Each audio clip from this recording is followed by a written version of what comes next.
The question was about just how far you've come as a wide receiver. He thinks you've come just exponentially far. You came here, you thought you were going to be a corner, you were running back in high school. Just how far do you think you've come as a wide receiver? I think it's night and day if you go back and watch the film. It was a hard transition at first. I never played wide out till I got here. I was obviously a running back in the corner in high school. So when I got here, they moved me to the wide out room. But I had good leaders like DeVere and Dane. All those dudes that helped me get to where I am today, so I'm blessed. What was the biggest adjustment? You said you box out receivers and stuff like that. Now, what was the biggest adjustment you think you had to make, Corey? Route running. Not being used to running routes. As a running back, you're not really catching any passes, especially in high school. So just being able to run routes and get separation was really the hardest thing. Urban Meyer said one of the things he'd like to see you do more of, and you've heard him say this too, is like break tackles and make plays too and stuff. How do you work on that? How do you become better at that?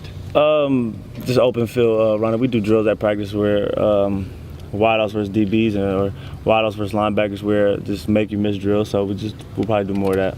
Was there much of an adjustment that you had to go through, like from an attitude standpoint, when the new coaching staff came in? Because he keeps referring to, making this 180-degree flip that you had from a year ago to now.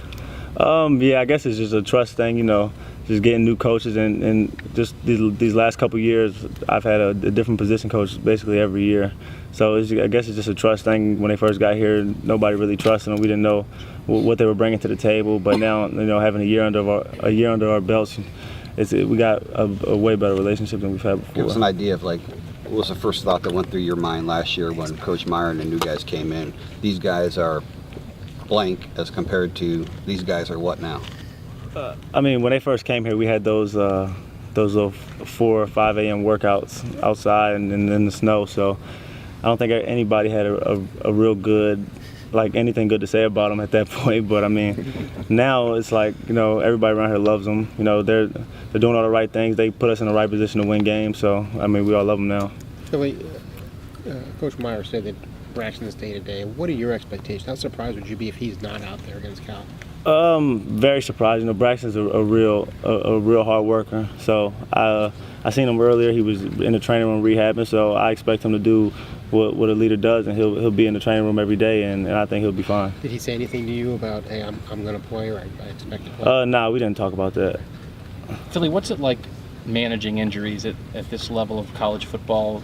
Guys get hurt, and coaches maybe have to decide how much to push them. It seems like, for instance, with Corey Linsley, they've been getting him back in, but not going too far with it. Right. What's that process like for coaches and players to figure out how much to play a guy coming off an injury?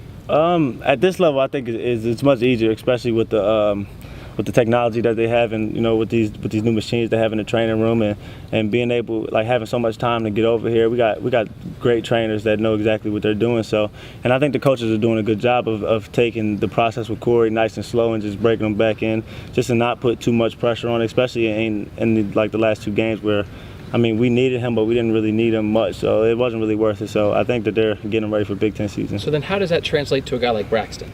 Does it make sense? Let's take it easy with Braxton, and if we don't need him, keep him out? Or is it if he's healthy, throw him out there? Yeah, I think it's basically if he's healthy, he's going to play. I think if he feels good enough and confident enough in whatever the injury is, I don't even know what it is, then he's going to play. What kind of adjustments do you have to make? Braxton and Kenny are in the same offense, but they're not the same quarterback. As a receiver, when Kenny comes in the game, what sort of adjustments do you have to make as opposed to when Braxton's in there? None at all, really. Like I've said before, Kenny can run any play in the offense. Kenny does a lot of similar things that Braxton can do, except running, obviously. But when Kenny comes in the game, everybody's 100% confident that he can do the same thing. But even with the running, when Braxton scrambles, I know you guys all have scramble rules. Mm-hmm. Is that something you have to worry about less when Kenny's in the game? No, not at all. You seen us run? Is that Braxton is unable to play? Is there a little bit of a letdown, maybe? Not just because it's Braxton, but simply because it's a player you counted on. It could be anybody, but it happens to be Braxton in this situation. If he doesn't play, could that be a little bit of a letdown?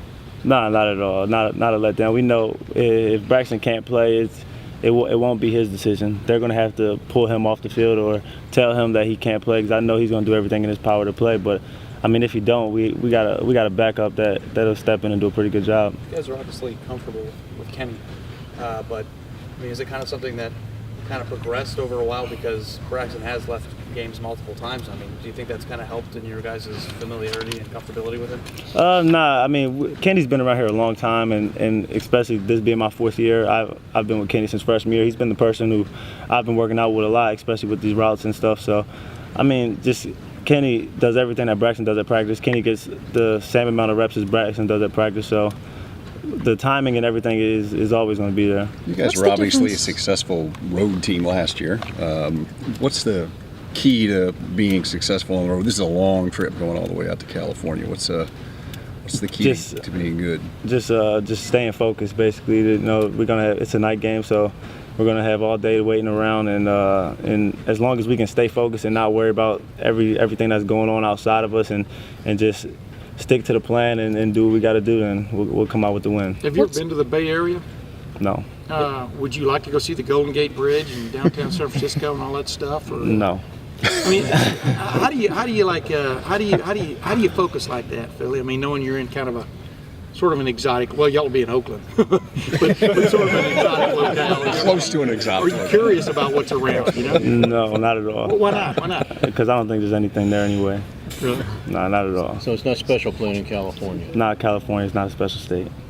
Hey Philly, with as many guys, as many options as you guys have at the skill positions, I know Coach Meyer said last week, in week 1, he felt like they didn't get the ball to you enough. Do you guys, sort of wonder, how are the touches going to go this week? I mean, it just seems like, there's lots of different guys that Braxton can throw it to or you guys can hand it off to. What's it like as a guy? I'm sure you want the ball as much as you can get, but do you think about that very much? I think it would be crazy for me to say I don't. But I think everybody, like most of the skilled players here, we've come to be more team oriented. So, I mean, it's every game there's going to be somebody who's not going to be as involved as they want to be. But I guess they kind of got to just swallow their pride. And I mean, the overall goal is that we get the win. So if we get the win at the end of the day, then I mean, how upset can anybody be? What's the difference between Braxton and Kenny in the huddle? I mean, you said that they're not very different on the field, but in the huddle, are they the same guy there too? Oh, no, not at all. Kenny's, I mean, he's crazy. He's kind of like when he comes in the huddle, he's loud, obnoxious. He's real. You can tell he's real confident, like with everything he does. He talks a lot of trash on the field. So when Kenny's in the game, I mean, he kind of hypes everybody up. You mean to other players, I mean to defenders And how about and stuff? defenders? He gets into it. Yeah, to defenders. Give me an example from Saturday.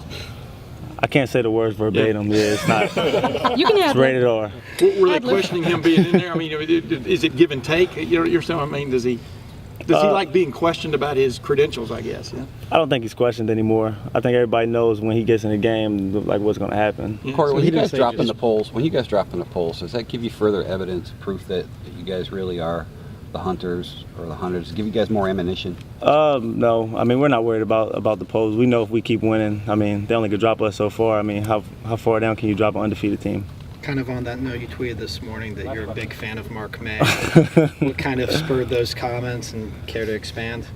I mean, he said I had a good catch on Saturday, right? And Yeah. a good push off. Yeah. Yeah. That's why I love him. One last question. How's Braxton in the huddle compared to Kenny?